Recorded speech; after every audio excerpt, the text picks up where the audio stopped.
Paneri press ক্লাবৰ বৰ্ষপূৰ্তি অনুষ্ঠান পানেৰী উচ্চতৰ মাধ্যমিক বিদ্যালয়ত অনুষ্ঠিত কৰা হৈছিল আৰু বিভিন্ন ব্যক্তিক আমন্ত্ৰণ জনোৱা হৈছিল। বিশেষকৈ প্ৰাগ নিউজৰ জ্যেষ্ঠ সাংবাদিক নৱনীতা কলিতা তেখেত উপস্থিত আছিল আৰু তেখেতে ভাষণৰ লগতে গীত মাতেৰে গোটেই অনুষ্ঠানটি এটা উৎসৱমুখৰ পৰিৱেশত সৃষ্টি কৰিছিলে আৰু আন এগৰাকী আমাৰ এই বিদ্যালয়ৰ প্ৰাক্তন ছাত্ৰ ABITৰ জ্যেষ্ঠ সভাপতি মঙলদৈ চক্ৰৰ ABITৰ চেয়াৰমেন আছিলে তেওঁ যথেষ্ট সুন্দৰ ভাষণ দিছে আৰু দুগৰাকী বয়োজ্যেষ্ঠ ব্যক্তিক এই অঞ্চলৰ তেওঁলোকক আনুষ্ঠানিকভাৱে সম্বৰ্ধনা জনোৱা হৈছে আৰু বিভিন্ন শ্ৰেণীৰ মানুহ, বিভিন্ন সন্থা সংঘ, বিভিন্ন ছাত্ৰ সংগঠন, গাঁওবুঢ়াসকল, VCDCৰ চেয়াৰমেনসকল আৰু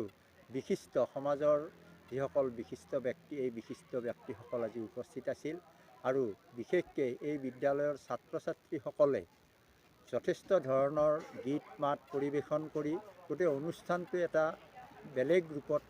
সৃষ্টি কৰা হৈছিলে আৰু পানেৰী প্ৰেছ ক্লাবৰ এই যি প্ৰচেষ্টা আৰু পানেৰী উচ্চতৰ মাধ্যমিক বিদ্যালয়ৰ অধ্যক্ষকে ধৰি যিসকলে ইয়াত অনুষ্ঠানটি কৰাৰ কাৰণে এটা সুবিধা দিলে তেখেতসকলকো ধন্যবাদ জনাইছোঁ আৰু ছাত্ৰ ছাত্ৰীসকলে নিশ্চয় আজি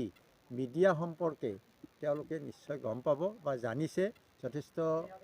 মনোযোগ দি তেওঁলোকে ভাষণবোৰ শুনিছে। গতিকে ছাত্ৰ ছাত্ৰীসকলে নিশ্চয়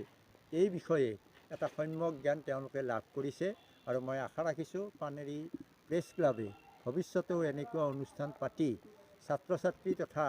ৰাইজক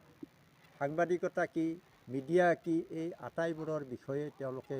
ৰাইজক অৱগত কৰাব আৰু এইটোৱে নিশ্চয়